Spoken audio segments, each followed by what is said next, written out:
Hello, everybody. This is Richie from the Metal Cell podcast. I'm delighted to welcome Karl Gibson of Conjuring Fate to the show. Hello, thanks for having me. How are you, man? I'm good, man. I'm good. What about you? I'm flying. This show is not sponsored by Pinnock and Black Lager, even though I would love it if it did happen. But yeah, it's a weird thing about beer. We'll talk about beer for a second.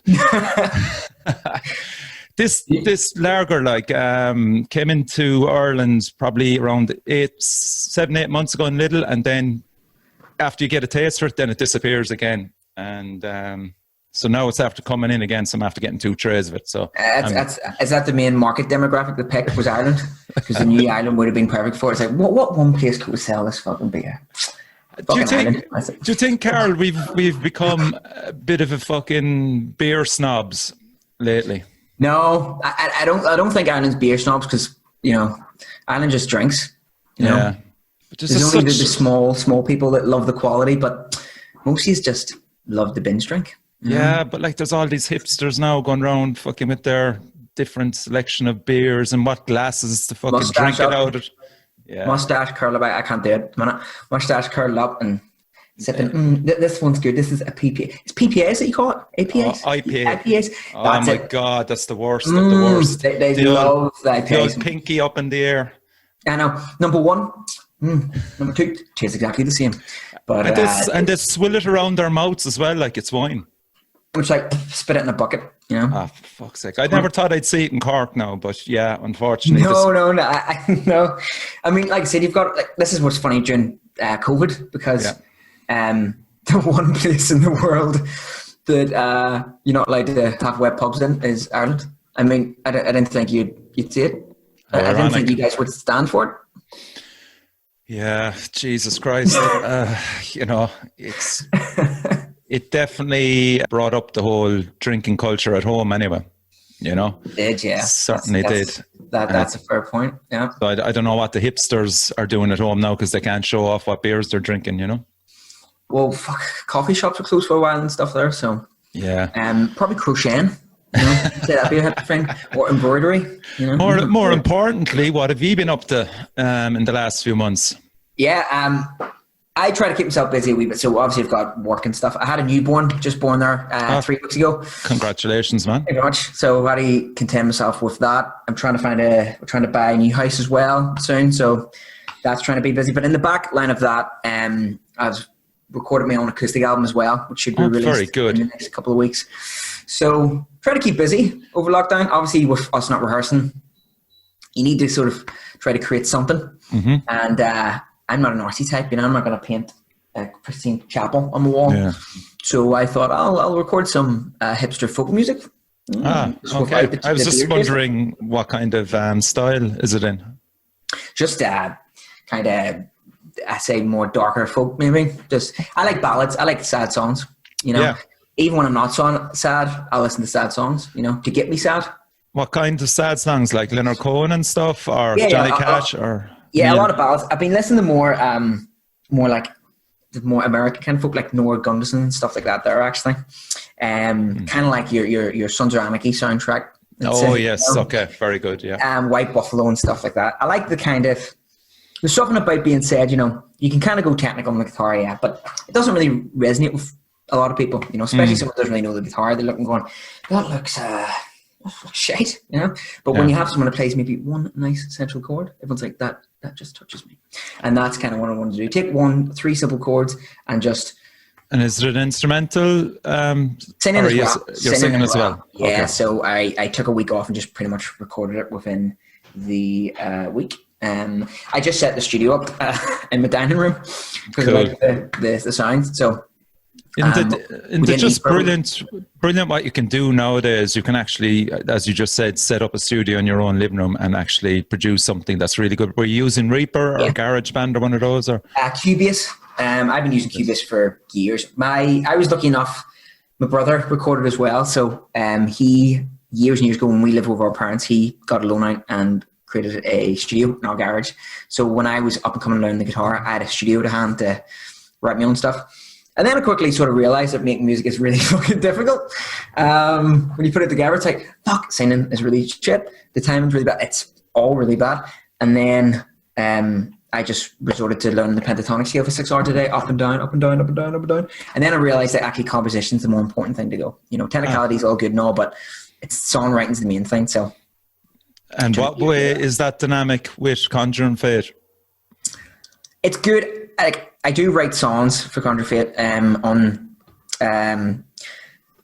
just forgot I was going to say Valley of Shadows. That was actually the album before Curse of the Fallen. I don't even know the names of our own albums. It's called The Brain Fart. That's just actually generally my knowledge of Conjuring Fate. So we put our songs across. Usually the process goes, it's kind of like a conveyor belt, you know. Everyone can kind of contribute. And we have to pass it through Phil. Because Phil is kind of the sound of Conjuring Fate, and he's created a real, you know, you can't have 4 members churning in some random genres, because then you wouldn't have a sound, you wouldn't have a band. So we brought it to Phil, and if Phil thinks he can fatalize it, is what we call it, then it passes. But I've sent him a lot of stuff, and it's just like everyone else does, and a lot of it doesn't hit the mark just because it is very different. So I did manage to get a few things through on the past albums, but most of the time I just keep it for myself now. Okay. Well, I mean, you know, it's important to keep creating anyway, you know, regardless if it's for the band or for yourself, you know. We use it for somewhere, and you know, it beats you know, sitting on the sofa watching TV. I mean, at least you kind of go to bed the night going, I did something. Could you ever imagine yourself sitting on a bar stool in a bar with a guitar and singing songs for an audience? I did it a couple of times, actually. Okay. I did it at a bar. I've done it twice. I've done it on a bike rally playing covers, and then I did another time for covers, but never my own stuff. But I would love to, but it is always that kind of thing that I know the promoters and the agents within the rock and metal scene, but within the sort of bar scene, it's a completely different hierarchy of promoters, and that's the real problem getting into it. Now, I do know a lot of people that do that, but it's getting connections. And if I'm honest, being with sort of trying to juggle real life and then Conjuring Fate, if I did it, Conjuring Fate will probably get in the back burner, which I can't really do. Yeah. So I'm happy enough just at the moment just releasing. I've got solo projects on Spotify and all myself that I do. So I'm happy enough just to keep it recording, you know. And did you purchase much gear over the lockdown? No, it's one thing. In terms of musical equipment gear, like see that guitar I have, I've used that since I joined Conjuring Fate. I bought it and I've never changed it since. Gears has never really. There is certainly 2 types of players and bands. There's the people that know everything to do with gear, and there's the people that know piss all. And I'm definitely in the know piss all. I mean, when I first started, I had people come up to me going, "Oh, how many ohms is that amp?" And I'm like, "Huh? It's a big amp. That's all I know." And there's 2 plugs at the side of it. I have no idea. And then people come to me going, "Is that a GX1240/201?" What? No idea. So gear is something. It's this bad that, see, in terms of changing guitar strings, because Phil does a way better job, I just give it to him to do. And I know if I wait long enough, Phil kind of stresses easy. Yeah. So if he sees my strings getting rusty and there's a big show upcoming, he doesn't want me to have rusty strings. He'll go, "Come on, give me that guitar and I'll change it." I'm like, "Oh, you sure, man? You sure?" "Oh, fine, thanks for So that's the process. He goes through it all the time. Brilliant. I just put it around my neck and I'll attempt. And like, again, you don't have many pedals. You just stick with the ones you know. Yeah, I mean, when I first joined, Phil had this Line 6 head, and you could sort of pre-program, had 4 channels, and it was a basic pedal board that controlled it. And this thing here, like, you kind of don't need anything else. I mean, it kind of sounds like studio production almost. So there was no need really to sort of buy. At this kind of day and age as well, the whole sort of pedal, it's kind of down out now, unless you have a real interest for it. I mean, there's just so many. You can kind of even program the whole sound into a tiny stomp box and take it with you in planes. You don't know how to even need it. You see with amps, you can just go DI these days. It's kind of down out, but it's better for show. Don't get me wrong. I mean, if you see a band, you want to see big 4x12 cabs, you know, stacked up to the gods. You know, you don't want a band with nothing back there, piss all. You know, you need to have the big amps. You need to have lightning coming down. You know, It's part of the show, man. It's part of the show. Goes with the smoke machine and the lights. Yeah. Well, we actually, funny story. Our launch gig in Belfast, we Phil decided to get these. It's new technology, apparently. It's these things that shoot indoor fire, it allows. It's actually sparks, but apparently you don't need any certificates or licenses. These Very things good. fire. And we did it in Limelight. But the manager didn't seem to be too happy. He was convinced that the thing was going to go alight in our banners. So when these things hit off, like, we had not really tested it. We only tested it because you only have limited fire. Of course, power, yeah. So as the first one came on, we hit, Tommy had the rewrote, and we kicked in, and fuck, these things near took our faces off. Very fucking bright. They tell you that it's got nothing to do with it's flame retardant and stuff. I think that's bollocks. Jesus Christ. You would become a burn victim shortly after if these things were close to your amp. So Bango.com, was it? Purchase? I was wish.com. Wish, there you go. It's either one or the other, isn't it? Where we purchase, you get a GIMP mask. So, yeah, that's the height of equipment, really. Classic. So you joined the band in 2014. I think it was around then, yeah. I was about 20 or so, I think. Okay, so tell us, how did you obviously were aware of him on the scene? I'll be honest. Were you, or what happened? I think it was. It turned out I wasn't, but then it turned out when I joined a year later that I actually seen Conjuring Fate when I was in school. I went to a gig when I was about 17 or 18, and they were actually on it, but I forgot all about it. Right. It actually was a funny story. I was working, at the time I just left school, so I had a job at a local petrol station, and this guy would come in with sort of scrummy looking hobo, long hair kind of type of guy, turned out to be Tommy, and carried a wee sack and stick in his back and stuff, played the harmonica, sung tales of his disparities in life. But he got to me one night, and I don't know why, he felt it was really apparent to tell me. Me and him used to talk, the odd banter, oh, how's it going today? No, nice weather, isn't it? Yeah. And then the second day, he decided to tell me that he was down at Phil's studio, and I thought, this guy's really wanting to tell me about his travels. And I mentioned at the time, I play in a wee studio as well. And then he came in one overnight, and he mentioned about the band he was in was looking at guitars because they left. And I said, I know it's hard to find people. And he was explaining he needed to find like a technical person that could, do sweeps or whatever it was. And in passing, I mentioned that, I would do that at my studio as well. I have a few technical albums. And then he goes, why don't you audition for it? And I was like, I don't even hardly know you. Yeah. And I just left it there. But funny enough, it actually turns out that my supervisor at the time was Phil's wife's auntie. Okay. Right. And yeah, so he basically he contacted his wife's auntie, and she gave him the contact details, and he messaged me on Facebook, and I was like, why don't you come down? And they had tried a lot of people and didn't work out, and I thought, what's it to lose? So they sent me 2 songs, learned them, and came down. It seemed to work, but I was shitting myself. Like, at that time, I hadn't really sort of played for any bands. I played for myself. I was more of a bedroom guitarist, as I say. So it and what kind of you were into metal though, weren't you? Where my passion lies is prog music. Okay. I'm a big fan of a lot of progressive rock, like Arion and stuff. Like who? You ever heard of Arion? Dutch composer, Urgent. Okay. He gets a lot of different prog sort of people on his albums and stuff like that. But prog, and then obviously I went down the death metal scene for a while and stuff there. Like, I'm a big fan of Bloodbath and stuff like that. But always blues music, and I was passionate about a lot of different things, and it just so happened that heavy metal was also a passion, but maybe not as great as what the guys were. Conjuring Fate guys knew the backlog of every Iron Maiden song, but I didn't.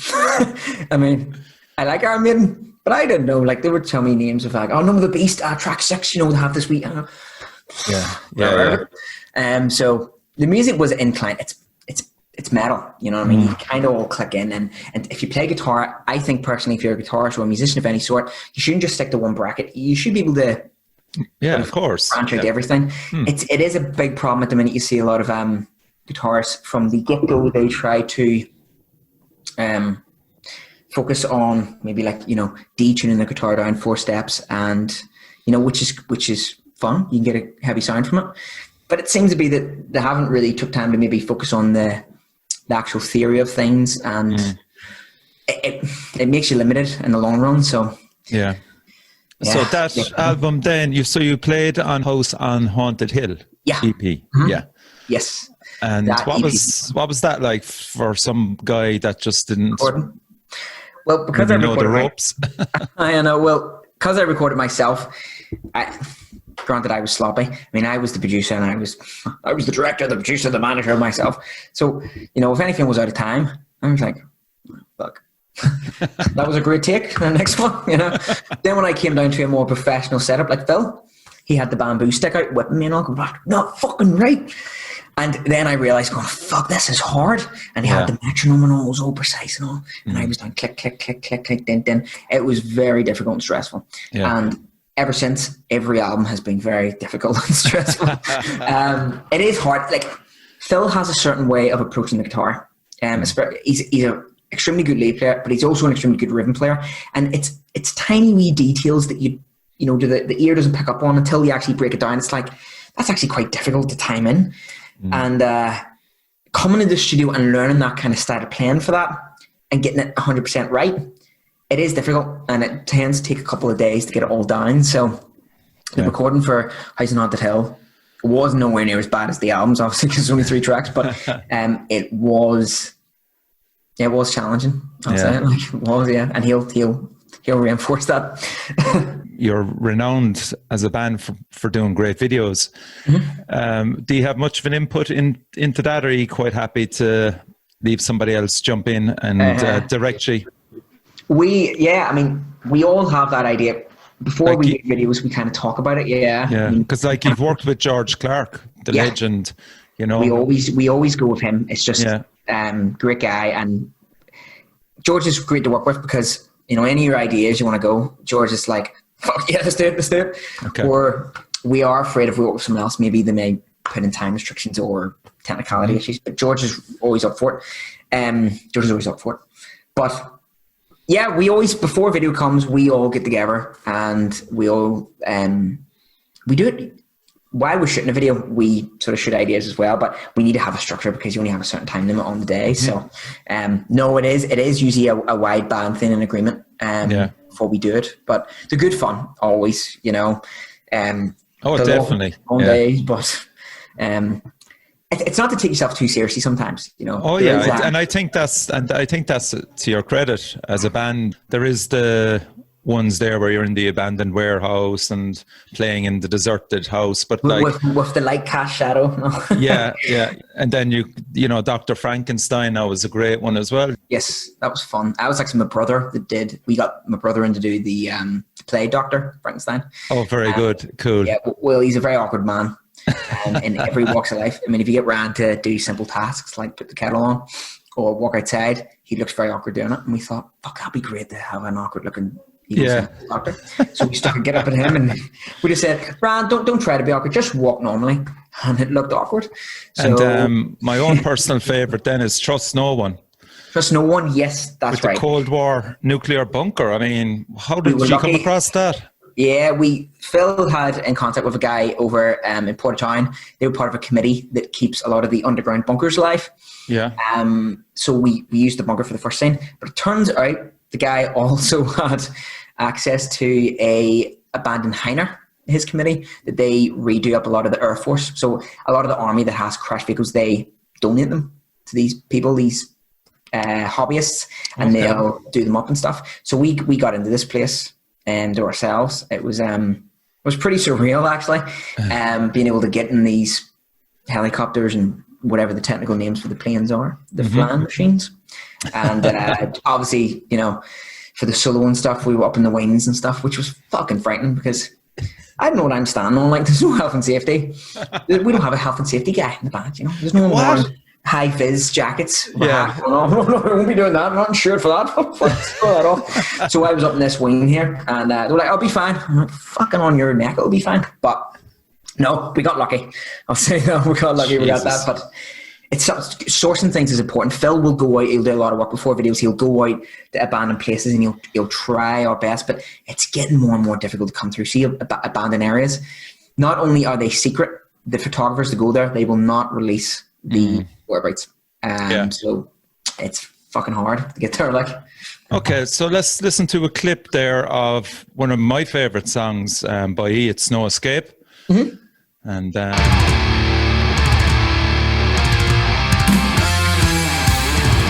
probably a while since you've heard this. Can't remember how to play it.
We wanted that to be one of the centerpieces, and hence the reason why we just did it live shot, you know. But there's certain songs that stand out like a sore thumb as a potential single. Like that had to be one of them. Yeah, went for our idea of maybe doing an EP at the time, you know, but I don't think Phil was really willing to go through the pain again.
Brilliant.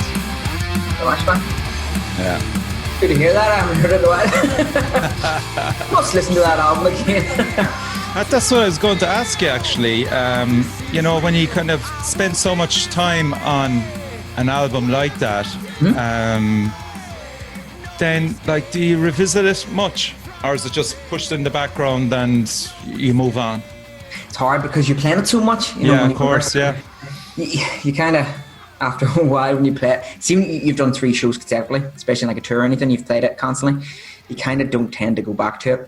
It's like anything, when you write anything yourself, you're much more critical of it, and it's very strange. It's because, you know, you don't look at it as a whole picture, you start to segment it into tiny fraction size. Be it, you know, was that guitar good enough? Was that solo good enough? Could the vocals be a bit louder? You know, so you're more critical. Where someone listening to it can see the whole picture. Of course, yeah. So I think it's actually stressful listening back to stuff. So I tend not to do it too much. Yeah, even with the podcast, there, you know, I never revisit them. Yeah, they just do one, move on. Exact same thing. Yeah, you know, it's strange. Yeah, when other people watch it, you know, it probably resonates. I used to do the same thing. Any sort of video content I used to release, watching it back is. Yeah, it's hard to watch back. It's probably, you know, the only you'd probably watch it back for the edits and the cuts. Yeah, that's it. Yeah, exactly. Yeah. You're right there. Yeah. Yeah, it's exactly the same. It's just like get through it, because like I'm listening through it for the audio side, and then I have to do the video side. And by the time I have other bands' music put in, I'm just, that's it. Good luck. Move on. No. Well, they're long as well. I mean, podcasts are very long, so it would also put your work time would be massive if you're trying to listen through it. Yeah. Editing takes long enough, you know, of rendering and stuff. So Yeah, actually, I've a band on this week's show from Northern Ireland as well, Backen. Have you heard of him? Backen, yes. Well, our drummer, he's in. Backen now. Oh, Niall, is it? He's Niall, yeah. Yeah, cool. Backen, so he's a wee slut. So yeah, in two bands. Backen's great. They've been in the scene a long time as well, just like Conjuring Fate. Great guys. You know, we know the guys personally ourselves as well, and cool. their new album as well is like apart from that, it's brilliant. Jesus Christ, it's a great release. Extremely heavy, yeah, brilliant. Yeah, when having these stuff, like, you know, having kind of Northern Ireland bands coming out of the woodworks like that's it's great to see, you know, and that's what's nice about the community. You know, you kind of want that community local scene to big each other up and help bands, you know, rise up. Yeah, I'm glad you said community, because that's what it is, you know. It is, and that's a good thing about it. And sometimes, you know, as time goes on, you know, I always find when a local band seems to reach a slightly, let's say, higher status in the hierarchical local scene, if you will. Yeah. The local goers that followed them from the start seem to kind of drift off a wee bit. Okay. I don't know why that is. It could be maybe the band, because they start getting bigger shows, more popular shows, the followers like to sort of go back to sort of more up and coming bands, or I don't know what it is. Maybe it's an obscurity thing, an underground thing. I don't know. I think in metal, we do have that a lot. I mean, unfortunately, there is an elitism in some parts of metal within the spectrum of and you probably know yourself, and it's very hard to sort of segment it. I mean, the elitism, you probably get it in a lot of different types of genres, but unfortunately, because metal has so many sub-genres, it could be rife in a lot of areas, like, so. Yeah. I think, Karl, what you're on about there is very valid in relation to the live music format. Yeah, more for that. Yeah, absolutely. Because the crowds, like, sometimes, you know, they're not big, but you'd actually notice certain guys not going anymore to certain bands, and you're kind of going, why the fuck is that, like, you know? Yeah, we've noticed that. We used to have a good few followers from the early days, like, and you never see them anymore. And I don't know what it is. Maybe the crew to detest you, maybe. I don't know, but we find a lot of it in the scene. There is a small group of like underground ones that prefer to keep to the more obscure gigs, you know, where there's less population at it and stuff. Yeah. So you don't know, but it'd be nice to have, you know, I would love to see, I know everyone can't go to every gig, but I'd love to see, no matter what, you know, the popularity of any band is in any local scene, everyone comes out. Everyone that goes to local gigs comes out, you know what I mean? Yeah, absolutely. It should be a big community, and, you know. Yeah. I mean, like, maybe it might take something like COVID to make them realize what they've been missing out on, you know?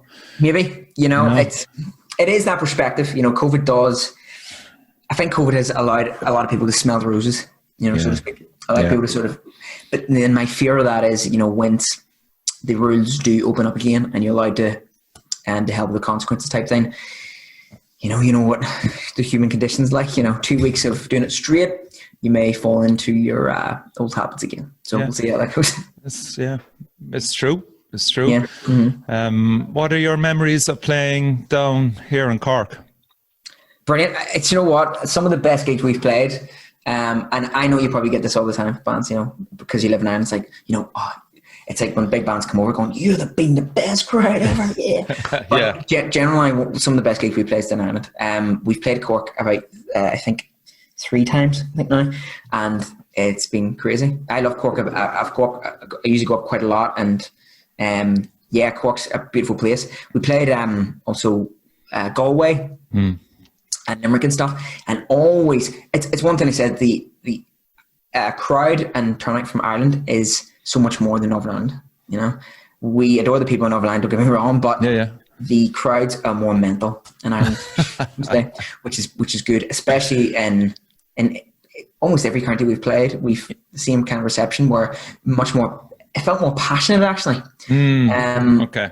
And I don't know, and it's weird because, you know, Belfast and Northern Ireland, only the main places where gigs sort of occur, hockey gigs, is Belfast. So there's one place to go. So you'd imagine you see all the same people flocking in, but unfortunately it's not the case sometimes. Yeah. So you guys definitely have the card up on us in terms of passionate crowds, without a doubt. It's good to hear. it's now down to a case of what venues can we host the likes of he coming down now. It's a bit worrying. Well, Fred Zeppelin was the one we used to play in, I think. Times. I saw you in Fred's. Yeah, but what way is this working now with COVID? It's not open. And we don't know, will it open either, being truthful. Yeah. And if that goes, we're then scrambling to find the kind of venue. Well, you know, I know Fred's is really small anyway, but like it had the atmosphere. It's a legendary home of metal, really. Yeah, you know, there's so many bands. No fucking other way to describe it. But so Spalpeen Faunach is another option. There's been that's right. I don't know, did you play there as well? You might have. There is another place. I can't remember. Yeah, there is I think you might have. Played with 2 shows in Fred's, and there's one more in Cork. I can't remember now. Yeah, I think it was Spalpeen. So last year, I don't know, were you watching with interest? I know I was. Shout out to Trevor of Cranium Titanium. Yes. And the Irish Metal Awards. Podcast of the year. Thank you. I was surprised. Right, deserved. Cheers, man. Excellent. He swept the boards. He absolutely swept the boards with album of the year, single of the year, artwork of the year, and band of the year. That's right. Yes, we didn't expect them many awards. When I woke up that morning, we got the message free from Phil. Should have saw, and I was like, it's very, very generous. It's great. Yeah. And we know Trevor. Like we met up with Trevor actually in Galway the time we were down there. Now he's a great guy. He's a lovely dude. He's also lost a huge amount of weight, might be said.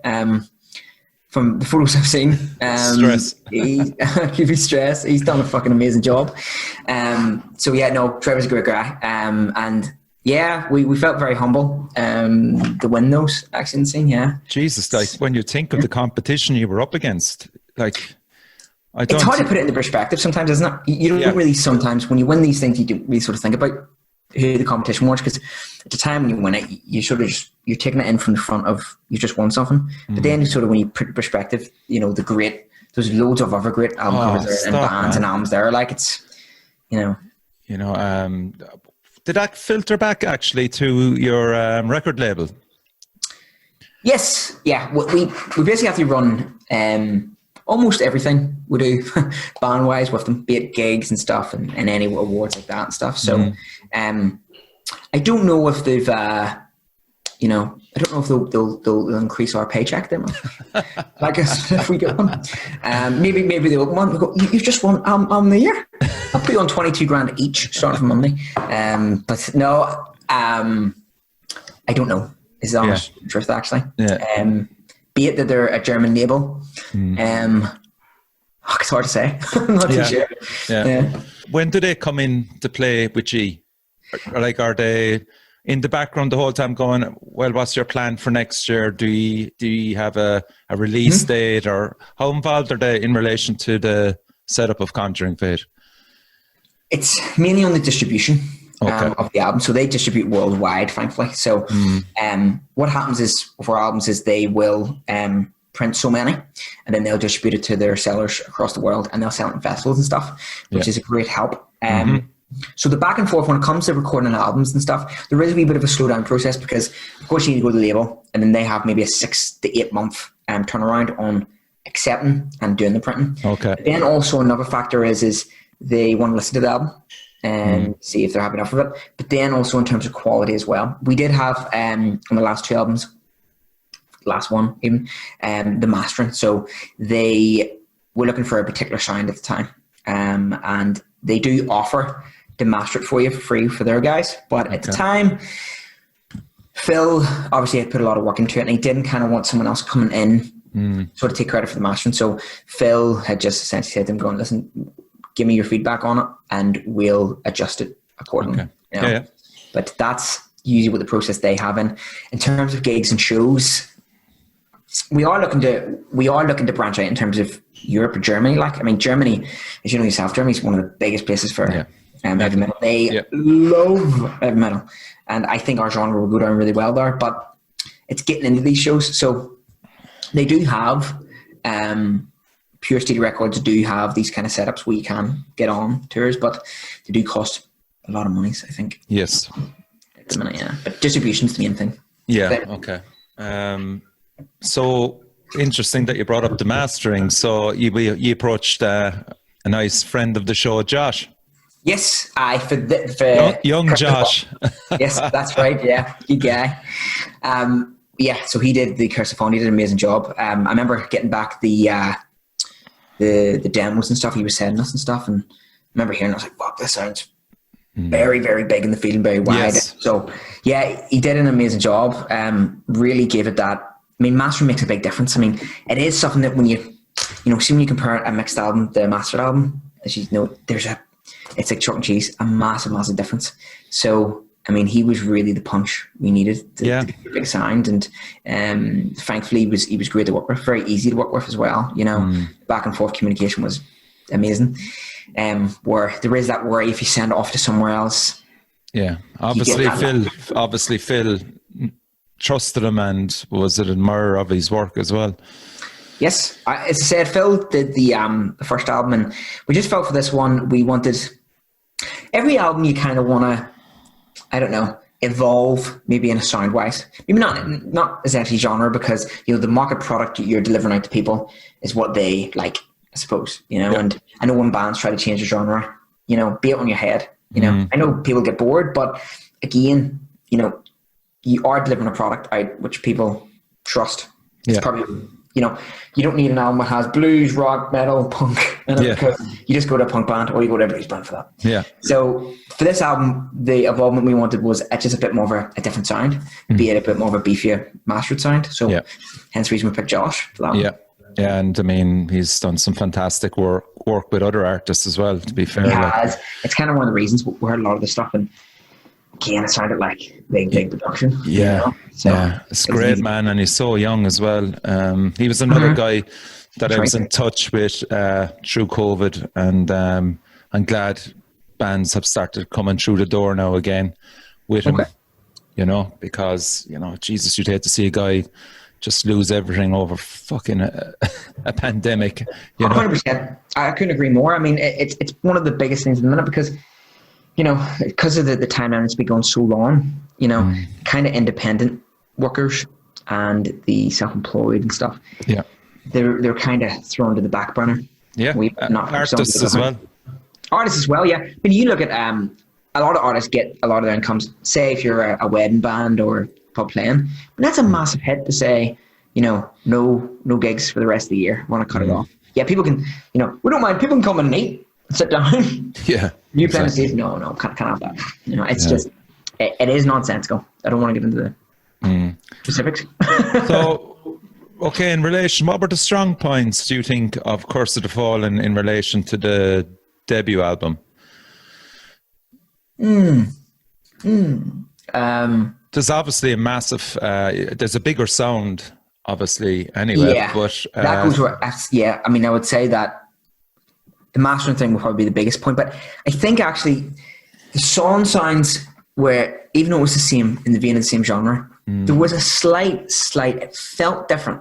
Maybe it felt different to us because it was new songs, but we had played, we were playing the House of the Valley of Shadows stuff for a couple of years after the EP. Of course, yeah. And that's a great album, actually, Valley of the Shadows. Yeah. Thank you very much. We were playing it, and it came to the point, same as the intro as well. We had the same intro for years, to the point where the bass player was even like, I fucking hate this intro. I hate it.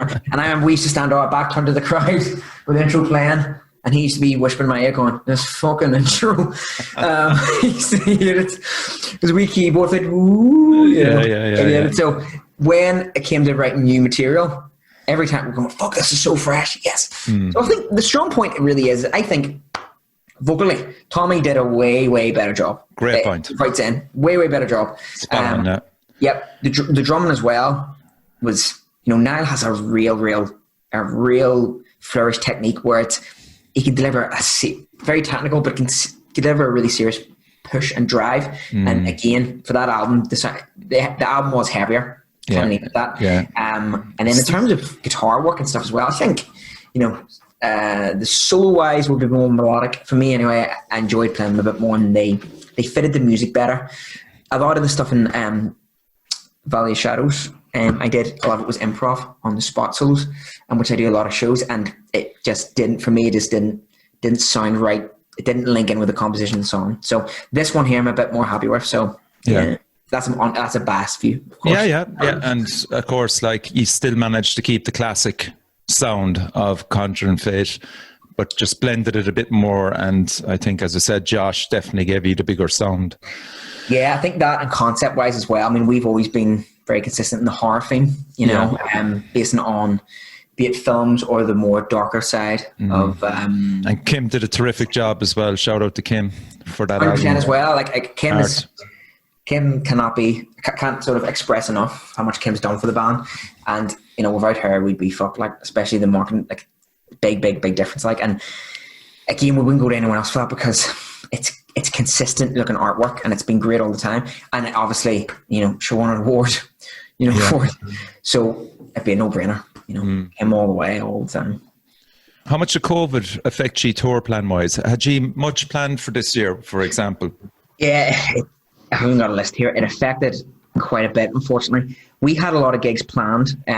We had two big festivals, at the end of the year. One was in France, and we were very looking forward to that one, and it got cancelled. And then there was one also, actually, the Clan Festival in Dublin. Clan, yeah. Clan was back.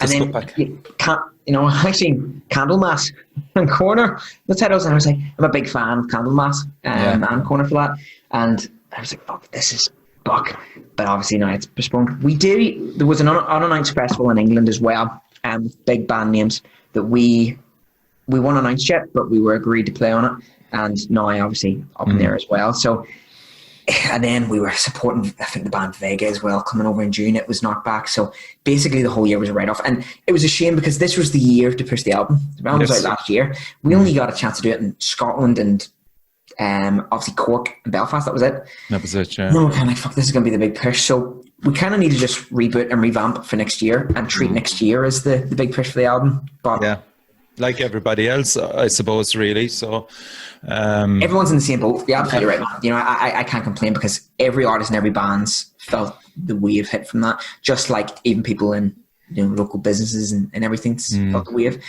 It's an unfortunate circumstance, but you can't really dwell on it. You know, it's like we talked about earlier. It's a good time to gain a bit more perspective. You know, this year was busy for me anyway, and you know, as much as I missed the rehearsal and gigging, and somewhere it was quite nice to kind of sit back and smell perspective a wee bit more, you know, kind of take in the fact that, well, you know, slow life down a wee bit, you know, do things kind of with the family, enjoy yourself a bit more. So yeah, I think that was a positive actually to come out of it.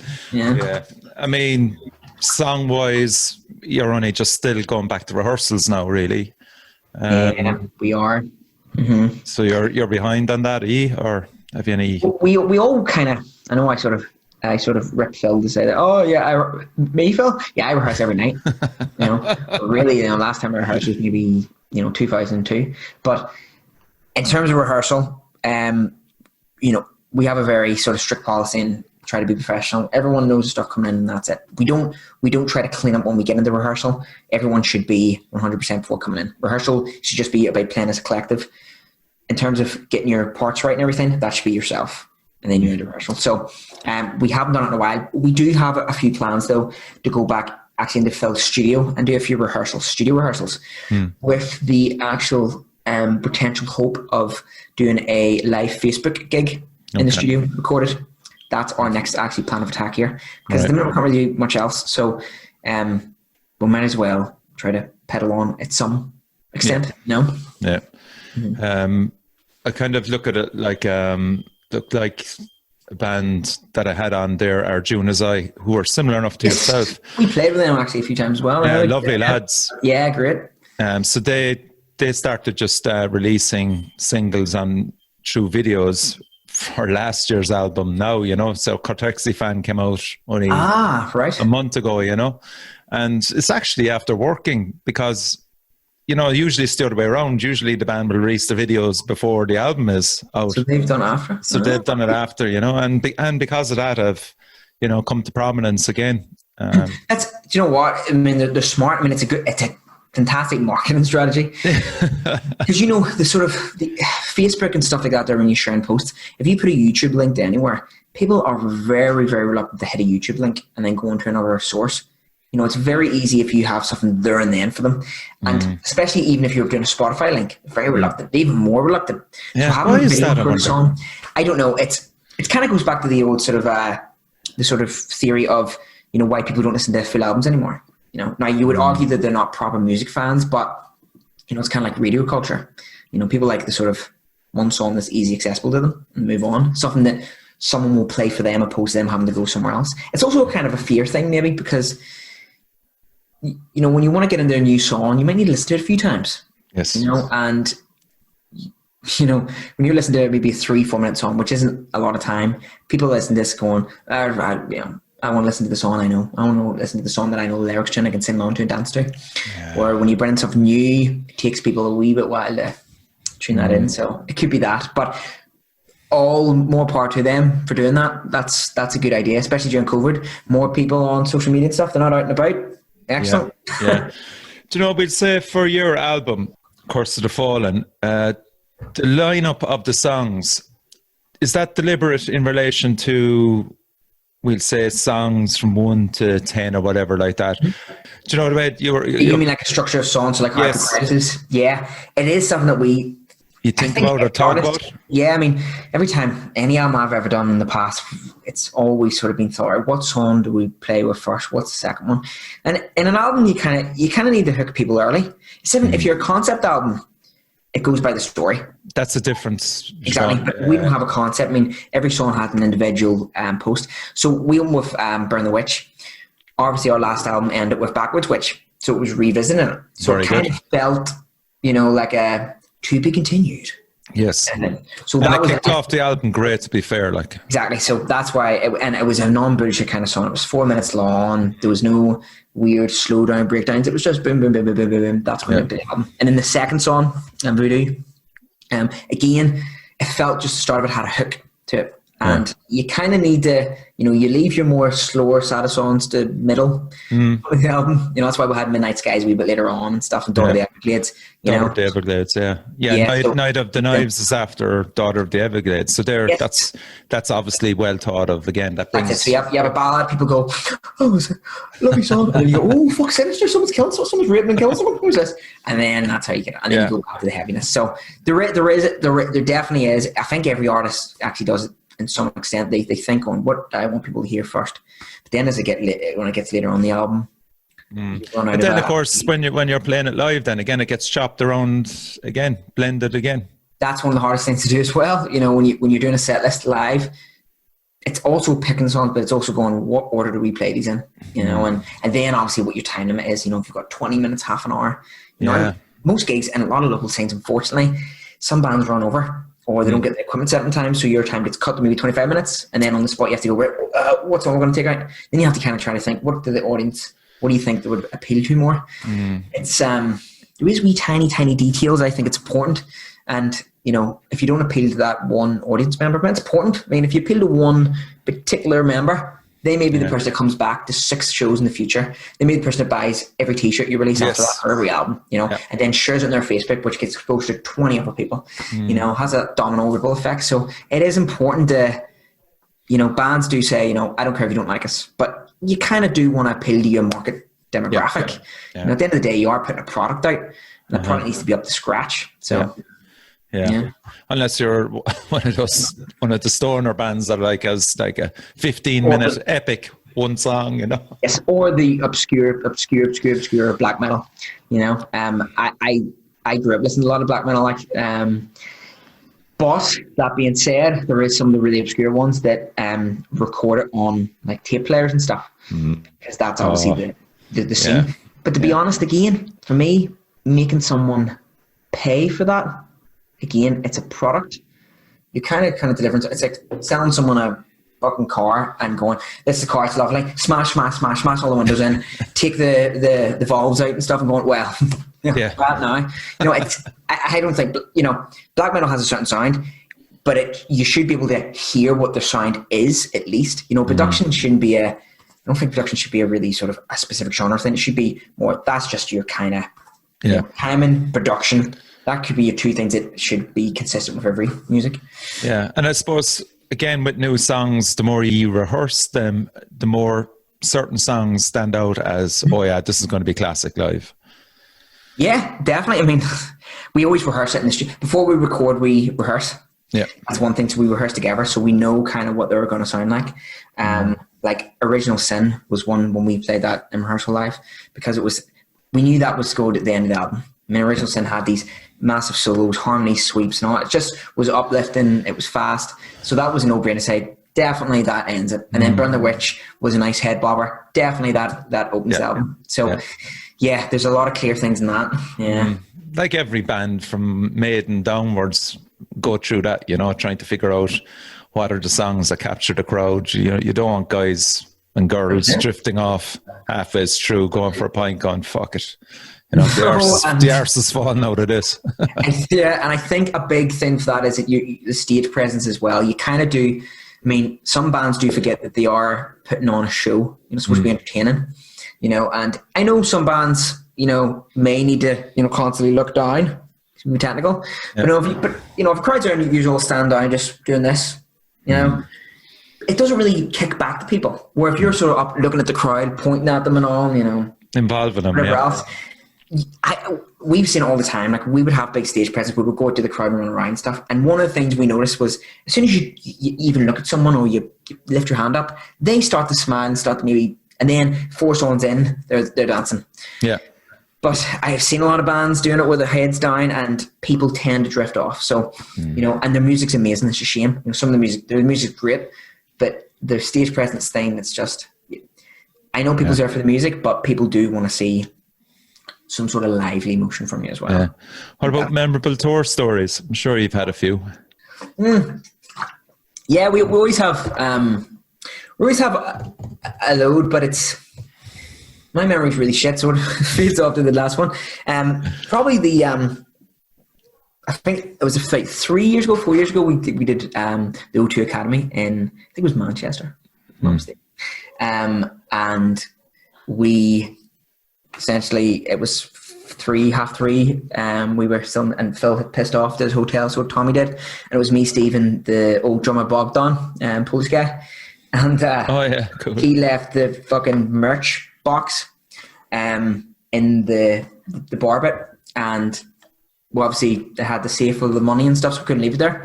So the hotel was about 25-minute walk away, and there was no taxi we could get. So we all had me and Steve, because Bogdan brought up a glass pint out to the streets with him, with his backpack with drumsticks still sticking out of it. We had a horrorless heavy box all the way up the fucking hotel with police driving past, and Bogdan was lit, and Bogdan was really insistent when we got back, he wants to go out again, and we were like, nah, we're going to bed.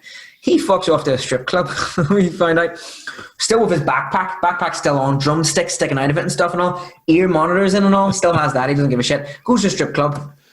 We don't see him for ages, and then he was staying with the driver at the time we had, and 7 a.m. comes in with some girl he's met, and goes to the driver, can you give us a bit? And he was not obviously happy, because it was fucking 7 in the morning, he was still sleeping, and he got up and all, brought his blanket and his pillow with him and all, and he says, you've got 30 minutes, get it fucking done. We didn't see Bogdan for the rest of that weekend. For the rest of the weekend? Yeah, I think he was ashamed, we didn't see him after that. So obviously his name was Bogdan, so he got Doggy Boggy after that. But a load of there's a lot of always funny stories happens into it. It is, see, going with 5 guys you get on so well with. You do a lot of funny stories, but unfortunately by the end of it, you're all broke, and you kind of forget a lot of the funny stuff that happened. But memories, I guess. Anyway, the old festival gigs, have you done many of them? Yes. We've done a few like indoor ones. We are looking to get, we would love Bloodstock, for example. Yeah. So that would be great. That's the holy grail for a lot of bands, just 100%. As a stepping stone even to... 100%. The thing is with Bloodstock, we did do the Medal of the Masses at the time, and we got through to the final. And then another great band from Overland, Overworth, won. Oh, yeah. They've been going a long time. They have. Now, we said we would never do any sort of battle of bands. We can't anyway, because you're in a label now, so you'd have to leave a label to do them kind of things. But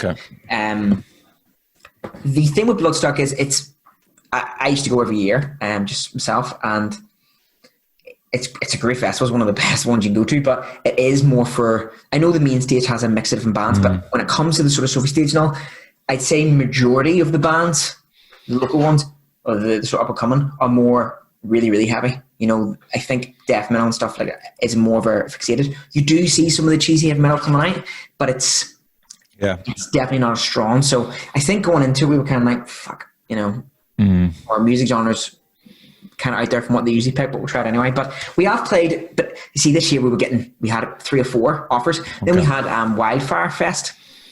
Last year is an offer. It obviously fell through. So every time we get a really good festival, something fucks it up. You know, out of our control. So we're hoping next year, though, Phil's trying to get into a few of the European circuits and stuff. We had offers. We even had, I think, Anvil had contacted us some time ago there, do a few tour dates with them, but like you're in my opinion, you're a perfect festival band, perfect for festivals. You know, because it's cool, it's good, it's fucking metal, and it's you involve the audience. You know what I mean? So, like, what better to be there at 5 o'clock in the evening with your beers and Conjuring Fate hit the stage? You know. I know, and that's what we really want to get onto, but it is just that kind of. It almost feels like sometimes like the politics of the wider scene of the promoting stuff for overseas. It's hard sometimes to get onto them. I mean, we played one. That was that was actually the one in the OT Academy Arena. I can't remember. It was the upcoming festival, 3-day festival for the Hammerfest. I think it was. Oh yeah, Hammerfest. Yes. Yeah, yes, and yes. At the end of it, they also do pick bands to play the big festival at the end of it. But a lot of it is okay. I know 2 of the bands that got picked there. They're one of their ants won the fucking judge panel, you know. But it is politics. Yeah, I know a lot of up and coming bands, and their members have been on, you know, around different bands for years, and they have sort of the contacts for the promoters abroad, and they get on the big shows. So it's hard breaking through that if you don't know it. You're trying to, you know, here's my album. Can you listen to it? What would you think, Karl, yourself? Would you be up for as well the likes of tours, putting tours together where Conjuring Fate are playing with a death metal band or a hardcore band, or, you know, would you be open to something like that as well? 100%. I mean, when we toured Ireland, we got a wide mix of supporting bands. You did, yeah. At the time, and it's great. I would love to actually have a mix of 3 different bands that follows you around the whole time for 4 or 5 shows. I mean, Strangers with Guns supported you in Cork, as far as I know. Yes. There was a few bands. Unfortunately, I know it's very rude of me, but because we've done Ireland a few times tour-wise, it's very hard to remember all the bands at the time. But when people mention them, I'm like, oh, yeah. Yeah. But yeah, we would love to. The Ireland tours are great fun. They're amazing. You don't need to get in boats or planes. You drive down, and there's always so many funny stories. You meet so many great people. So yeah, we were in talks with a couple of bands before we met down there that they were interested in maybe starting a tour thing. So perhaps maybe next year when COVID's lifted. Yeah, there's a band that comes down the whole time is The Crawling. Crawling, yes. Amazing, yep. We're very, very Andy and stuff, and Stuart and Gary, they're great guys. They have a massive following down here. Yep, and rightly so. I mean, one of the big things that the Crawling's particularly excellent, I think, is not let alone the music's unique, but I think their marketing and how hard they work. I mean, they've created an amazing. I mean, that Crawling logo is great. You want to wear it on a t-shirt. You want to put it on a fridge. Yeah. You want to put it in a car banner. Jesus, tell me about it. I have so much merch by him. Yeah, and that's an important thing. I mean, the more merch you get out there, the more people see it, you know, and then you've got a whole list of followers wearing your t-shirts. You know, a t-shirt is free promotion for people. Yeah. You know, so they've done it so right. And even just wee small things, you know, when you gig with them, for example, it's fucking amazing gigging with them. Like, Andy is so helpful. I mean, you know, you want to lift your amp, he's right on it helping you and stuff. Yeah. Best people to gig with, go so smooth. We've supported them a few times, and if he isn't helping you, he's filming you. Yeah, that's another thing. That's why they're so great, because he's got every single spectrum down to a T. He's got the marketing, he's got the music, he's got the sound, and he's even got the sort of blogging and the following. There are like sort of 4 big fundamental keys for a band to get as much exposure as possible. And more part of them, as far as I'm concerned. And Pete as well, his brother. Pete, I get on with Pete very well. We used to have a lot of conversations over the channels about anything. Stranglewire, I have a Stranglewire hoodie. I wear every day. It's my only hoodie I ever wear. I actually said, funny, when I seen Stranglewire for the first time in Belfast, a lot of bands, like I said, a lot of the death metal bands, they do have a particular sound, and you can kind of tell that they have the kind of local death metal scene sound, and it sounds great. But Stranglewire, for me, had a different sound. It reminded me of old Swedish kind of death metal, actually. And because I'm such a big Bloodbath fan, it was kind of like, this guitar sounds much more chunkier. The riffs are more, there's more grooves here. You know, a lot of death metal has the problem of they get in the sort of point of the song where there's no groove. It's just speed. Yeah. But Stranglewire had all that. It was brilliant. It had the grooves, and even Pete's vocals and all. It's one band that I said that was the best death metal band I've ever seen come from the local scene, and I said I knew they were going to do big things. And they're actually recording at the moment. They are. That's right. I've seen some photos in the studio. Yeah, I think they're finished actually now. Yeah, but was it England? I think I saw. I thought it was somewhere. I thought it was England for some reason. What location it is, but I've seen the photos they're putting up. They're tracking the guitars and stuff. Stranglewire, particularly for me, seeing them live is I recommend everyone see Stranglewire live. Same as Clone as well. Same thing. See the way they have a really perfect approach with the lights dimmed and stuff. It makes you feel really morbid. It's brilliant. You know, that's what you want to feel. You want to have a different kind of feeling. You know, you want like creepiness, airiness. Great. Listen, thanks for coming on, man. It was great having a chat with you. It's great. I've never done anything like this before, so haven't you really? No, not really. Phil usually does all the interviews and stuff and things, so we leave it to him. Because he's probably panicking that I was going to say something very controversial. Nah, you left out no secrets, man, even though I tried. I was going to try to go on and say something really ridiculous to make the band go viral and controversial and for everyone to turn and hate us. Phil's probably sweating buckets right now to go, what the fuck he said? But, you know, I'll be like, but it's a title, you know, Conjuring Fate Guitarist claims COVID doesn't exist or something. The next release is going to be an EP of covers. yeah. We're going to do a lot of Tina Turner covers. Conjuring Tina. The next one, yeah. So big shout out to the missing members, Phil, Tommy, Steve, and Niall, is it? Niall, yep. Niall. Backing. Yeah. He also does Megadeth as well, a Megadeth tribute band. Oh, is it really? Yeah. I think they played their last show there last year. I think that was the corner quits for a while, but yeah. That's another whole fucking rabbit hole, cover bands, you know. It is, yeah. There's a lot. The good thing with the cover bands is they do the shows they do play. They'll get a good turnout because, you know, if you're wanting to go for a night out, you know, if you know a band's going to be playing Megadeth or Metallica tributes, or Whitesnake tributes, you're like, fuck, I know I like the music, I like the band, I'll go. Where local bands, you do need to take a shot in the dark, don't you? It's like, well, I might hate them. Who knows? I won't go. Okay, listen, you've been listening to Karl from Conjuring Fate. I hope 2021 is far better than 2020 for you. And as I said, you have a massive following down here. And we will be there the next time you hit the shores. Appreciate it. Hopefully next time we'll create our own vaccine. We'll get it down there. So thanks a million, Karl. Thanks so much, bud. It's lovely to see you. Take care, bud. All right, you've been listening to Richie from the Metal Cell, and be sure to check out Conjuring Fate on Bandcamp, YouTube. They have plenty of merch as well, so that's important, man. Support them.